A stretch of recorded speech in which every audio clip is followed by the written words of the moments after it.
కాకినాడ సముద్ర తీరాన మత్స్యకారులకు కలెక్టర్ షణ్మోహన్ సగిలి దివీస్ పారిశ్రామిక సంస్థ పనితీరుపై అవగాహన కల్పించారు.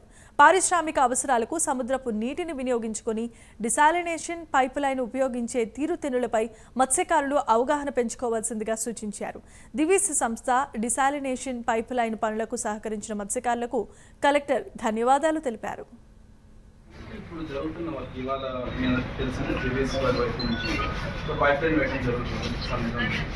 ఆ పైప్ లైన్ ఏంటి, దేనికి వాడుతున్నారు, తర్వాత దానివల్ల లాభాలు ఏంటి, నష్టాలు ఏంటి, అండ్ అదే ఫ్యాక్టరీ స్టార్ట్ అయిన తర్వాత అక్కడ ఉన్న కుటుంబాలకు లాభం ఏంటి, అక్కడ ఉన్న కుటుంబాలకు వచ్చే ఉపాధి అవకాశం ఏంటి, ఆ ఫ్యాక్టరీ వల్ల వాళ్ళకి కావాల్సిన ఏదైనా ఆర్థిక సహాయం కానీ, తర్వాత ఉద్యోగాల నుంచి వివరంగా మన వైపు నుంచి వైపు నుంచి చెప్పాల్సిన అవసరం ఉంది.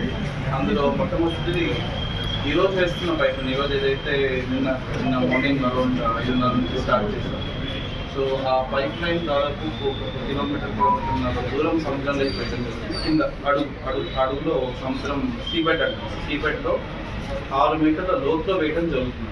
అంటే సీబెడ్ తోటి దాని లోపల ఒక 6 మీటర్స్ తోటి దాని లోపల ఆ పైప్ లైన్ వేయడం జరుగుతుంది. ఇది ఇవాళ వేస్తున్న పైప్ లైన్ ఈ సాల్ట్ వాటర్, మనకి ఎలా అయితే ఒక ఆర్ఓ ప్లాంట్ పనిచేస్తుందో అలాగా సాల్ట్ వాటర్ తీసుకొని సాల్ట్ వాటర్ ప్యూరిఫై చేసుకొని ప్యూరిఫైడ్ వాటర్ కంపెనీ వాడుకొని దాని నుంచి వచ్చే వేస్ట్ వాటర్ మళ్ళీ సీలోకి వదిలేస్తుంది. సో ఒక ఆర్ఓ ప్లాంట్ పనిచేసినట్లు పనిచేస్తుంది.